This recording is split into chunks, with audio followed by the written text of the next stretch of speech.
Hey guys, welcome to HS defence academy.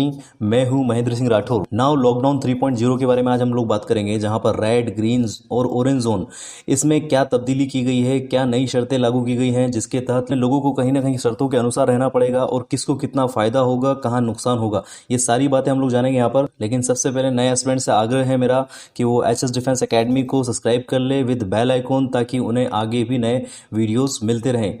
देखिए, ये जो सरकार ने लॉकडाउन बढ़ाया है वो डिजास्टर मैनेजमेंट एक्ट 2005 के तहत बढ़ाया गया है, ध्यान रखना। और अब ये 3 मई के बाद 2 हफ्ते और बढ़ाया गया है। अब आपको मैं बता दूं कि पहला लॉकडाउन जो है वो 25 मार्च 2020 को शुरू हुआ था, ठीक है। उसके बाद दूसरा लॉकडाउन ये एक्सटेंड किया गया था, जैसे 14 अप्रैल 2020 को। और तीसरा लॉकडाउन 4 मई 2020 से अब 17 दिन के लिए जाएगा। अब स्वास्थ्य मंत्रालय ने इस महामारी को रोकने के लिए कहीं ना कहीं कोरोना संक्रमित मामलों के हिसाब से इलाकों को या जिलों को 3 अलग अलग जोन में बांटा है, रेड जोन, ग्रीन जोन और ऑरेंज जोन। देखिए, यहाँ पे 3 परिभाषाएं दी गई हैं, रेड जोन की, ग्रीन जोन की और ऑरेंज जोन की। रेड जोन हम उसे कहेंगे जहां पर पॉजिटिव केस जो है कोरोना के बहुत ज़्यादा हद तक बढ़ते जा रहे हैं और कहीं ना कहीं दुगनी दर से बढ़ रहे हैं।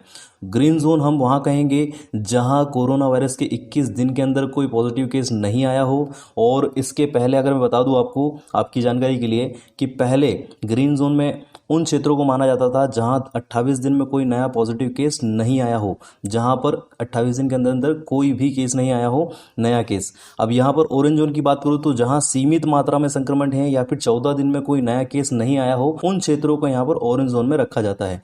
अब देखा जाए तो देश में कुल अभी 733 जिलों को जोन वाइज बांटा गया है, जिनमें 130 जिलों को रेड जोन में, 284 जिलों को ऑरेंज जोन में और 319 को ग्रीन जोन में घोषित किया गया। यहाँ पर जब से ग्रीन जोन की परिभाषा 28 दिन से बदल करके 21 दिन कर दी गई, तब से यहाँ पर ग्रीन जोन में कहीं ना कहीं कुछ जिले बढ़ाए गए हैं। 319 जिले अब हो चुके हैं।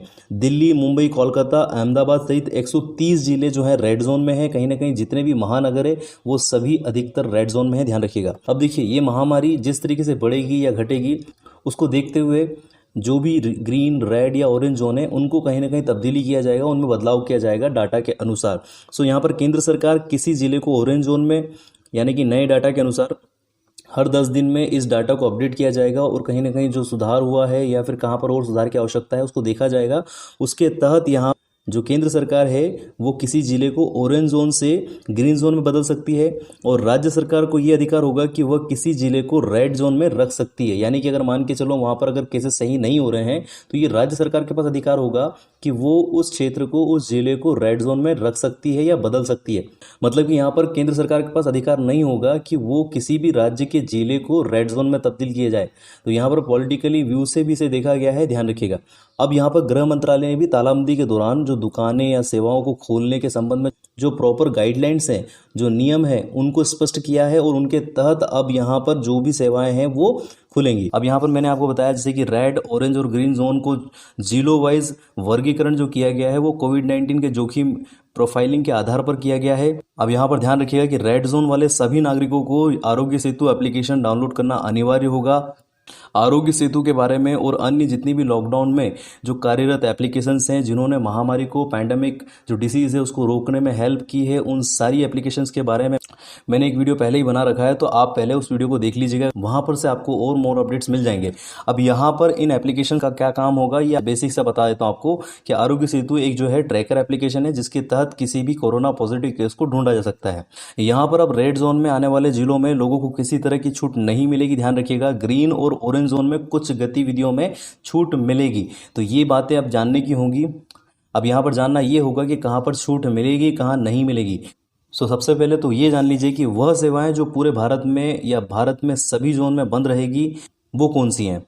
रेल, मेट्रो, हवाई यात्राएं अभी पूरी तरह से प्रतिबंधित रहेगी, यानी कि यहाँ पर कोई भी संचालन नहीं होगा। सड़क मार्ग से एक से दूसरे राज्य में जाने वाले जो इंटर स्टेट ट्रैफिक सर्विसेज हैं, यानी कि बेसिक जो सर्विसेज है जिसमें लोगों की आज आवाजाही रहती है, वो सब बंद रहेगी। स्कूल, कॉलेज और अन्य शिक्षण संस्थान, चाहे वो प्राइवेट हो या सरकारी, और होटल, रेस्टोरेंट और अन्य ऐसे हॉस्पिटैलिटी सेवा जो कि रेड जोन में पड़ रही है, उनका संचालन अनुमति बिल्कुल भी नहीं है, ये ध्यान रखिएगा। इसके अलावा किसी भी जोन में 65 साल से ज़्यादा उम्र के लोग या बीमारों को या गर्भवती महिलाओं को और 10 साल से छोटे बच्चों को जरूरी कार्यों और स्वास्थ्य संबंधित जरूरतों को छोड़ करके बाहर निकलने की अनुमति नहीं होगी। अब यहाँ पर आपको पता है कि कोरोना खासतौर पर जिसके पास में इम्यूनिटी सिस्टम जो है बहुत कम है, जिसकी रोग प्रतिरोधकता क्षमता बहुत कम होती है, जैसे कि वृद्ध लोग और बच्चे, ये बहुत ज़्यादा जल्दी संक्रमित हो जाते हैं। तो इसको देखते हुए यहाँ पर ये रोक लगाई गई है। अब हरे और नारंगी क्षेत्रों में यानी कि ग्रीन और जो ऑरेंज क्षेत्र है, यहाँ पर नाई की दुकानें खुली रहेंगी और सैलून को भी खोलने की अनुमति दी जाएगी, लेकिन रेड जोन में इन दुकानों को खोलने की बिल्कुल भी अनुमति नहीं होगी। इसके अलावा ग्रीन और ऑरेंज जोन में ई कॉमर्स वाले जितने भी प्लेटफॉर्म्स है जहां से लोगों को आवश्यक वस्तुओं की खरीदी बिक्री करना बहुत ही जरूरी है, तो ग्रीन और ऑरेंज जोन में ये अनुमति मिलेगी। यहाँ पर जो लोग हैं वो बेसिक गाइडलाइंस को फॉलो करते हुए वस्तुओं की बिक्री कर सकते हैं। रेड जोन में ई कॉमर्स की सारी कंपनियों को, केवल आवश्यक वस्तुओं को बेचने वाली कंपनियों को छोड़ करके सभी को बेचने की अनुमति नहीं होगी, ये ध्यान रखिएगा। सार्वजनिक स्थानों पर थूकना अब दंडनीय अपराध होगा।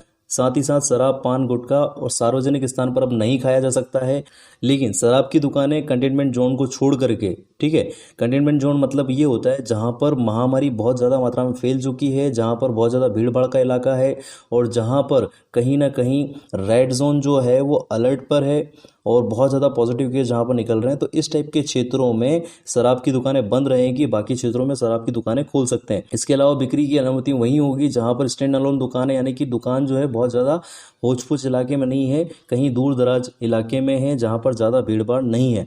बाजार या मॉल में स्थित दुकानों को खुलने की अनुमति नहीं मिलेगी। इसके अलावा मेडिकल और क्लिनिक सभी जोन में खुल सकते हैं, सिर्फ कंटेनमेंट जोन में ये नहीं खुलेंगे। तो कंटेनमेंट जोन में शराब की दुकानें भी नहीं खुलेंगी, अन्य आवश्यक वस्तुएं जो हैं जो प्रशासन के द्वारा संचालित की जाएगी, यहाँ पर कंटेनमेंट जोन में मेडिकल और क्लिनिक की शॉप भी नहीं खुलेगी। सो उसके लिए कहीं ना कहीं प्रशासन अपने तौर से काम करेगा और वहाँ पर इन लोगों को सिर्फ यही हिदायत है कि स्टे होम, घर पे रहिए और कहीं ना कहीं कम से कम रिक्वायर्ड पड़ने पर ही बाहर निकलिए। अब फेस मास्क पहनना भी अनिवार्य होगा, साथ ही साथ सोशल डिस्टेंसिंग बनाए रखना, लगभग 6 फीट से 2 गज के आसपास की दूरी बनाए रखना अनिवार्य होगा। सभी जगह आने या जाने के रास्ते पर, जैसे कि किसी भी ऑफिस में आने या जाने के जो रास्ते होते हैं वहाँ पर थर्मल स्कैनिंग और सैनिटाइजिंग की सुविधा उपलब्ध होना अनिवार्य होगा। कार्यस्थलों को बार बार सैनिटाइज किया जावे, यह अनिवार्य होगा और जितने भी ऑफिस है उनको सैनिटाइज करना बार बार, और वहाँ पर कहीं ना कहीं जो कार्य करने वाले कर्मचारियों को आरोग्य सेतु एप्लीकेशन को इंस्टॉल कराना भी कार्यालय की जिम्मेदारी होगी। वहाँ के जो भी डायरेक्टर है उसकी जिम्मेदारी होगी कि वो आरोग्य सेतु एप्लीकेशन को अपने कर्मचारियों के मोबाइल में इंस्टॉल करवाए और उनको कहीं ना कहीं जो है प्रॉपर तरीके से सोशल डिस्टेंसिंग बनाने का जो एक मोरल ड्यूटी है उसको कंप्लीट करने के लिए आग्रह करे। इसके अलावा किसी भी प्रकार का सामूहिक कार्य या मिलन समारोह करना अभी मना होगा। जहाँ पर भी बहुत ज़्यादा मात्रा में गैदरिंग होती है, बहुत ज़्यादा मात्रा में भीड़ लगती है, वो सारी जगह पर इस तरीके की मीटिंग समारोह जो है वो प्रतिबंधित होगा। सभी कार्यालयों पर एक क्वारंटाइन रूम होना अनिवार्य है ताकि वहाँ पर अगर किसी भी कर्मचारी के अंदर इस टाइप के लक्षण देखे जाते हैं तो उसे क्वारंटाइन किया जाए और कुछ हद तक इस महामारी को रोका जा सके। सरकार ने हाल ही में लॉकडाउन के मद्देनजर अलग अलग जगहों पर फंसे मजदूरों को भी और छात्रों को भी निकालने के लिए विशेष ट्रेनें चलाई हैं और अलग दूसरी सर्विसेज भी, बसेस भी स्टार्ट कर दी हैं। अब यहाँ पर जो नई गाइडलाइन के आधार पर अब जोन वाइज और अच्छे से इस कार्य को किया जा सकेगा, क्रियान्वित किया जा सकेगा, ताकि बच्चे जो है वो और ज़्यादा सहूलियत के साथ में और सुरक्षित ढंग से घर पे पहुंच सकेंगे और मजदूर अपने घर पहुंच पाएंगे। अब यहाँ पे ऑरेंज जोन में टैक्सी और कैब एग्रीगेटर को एक गाड़ी में केवल एक ड्राइवर और एक यात्री की अनुमति दी जाएगी। इसके अलावा ऑरेंज जोन में व्यक्तियों और वाहनों के जो अंतर जिला आवागमन है, इंटर डिस्ट्रिक्ट ट्रैफिक है, उसको बिल्कुल भी इजाज़त नहीं दी जाएगी।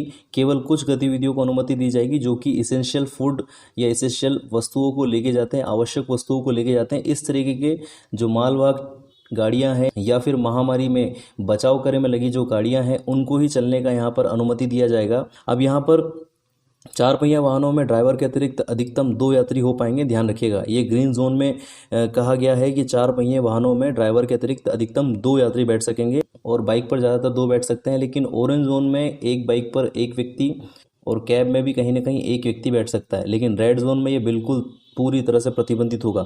ग्रीन जोन में सभी आर्थिक गतिविधियों को छूट दी गई है, ध्यान रखिएगा। बसें भी चल पाएंगी बशर्ते जो बस की क्षमता है वो 50% से अधिक नहीं होनी चाहिए। अगर बस चालक के द्वारा कानून का उल्लंघन किया जाता है तो उसके खिलाफ सख्त से सख्त कार्रवाई की जाएगी, ध्यान रखिएगा। अब रेड जोन में क्या खुला रहेगा, मेन इंपॉर्टेंट है, रेड जोन में फिर खुलेगा क्या। देखिए सबसे पहली बात तो ध्यान रखिएगा, जितनी भी पब्लिक सर्विस जो ट्रांसपोर्टेशन वो बिल्कुल बंद रहेगा। यहाँ पर सभी मालवाहक यातायात को अनुमति दी गई है, जिसमें अब किसी भी पड़ोसी देश को जाने वाले मालवाहक ट्रक को किसी भी स्टेट द्वारा नहीं रोका जाएगा। इसके लिए गृह मंत्रालय ने 1930 हेल्पलाइन नंबर को ट्रक ड्राइवरों और ट्रांसपोर्टरों के लिए भी खोल दिया गया है।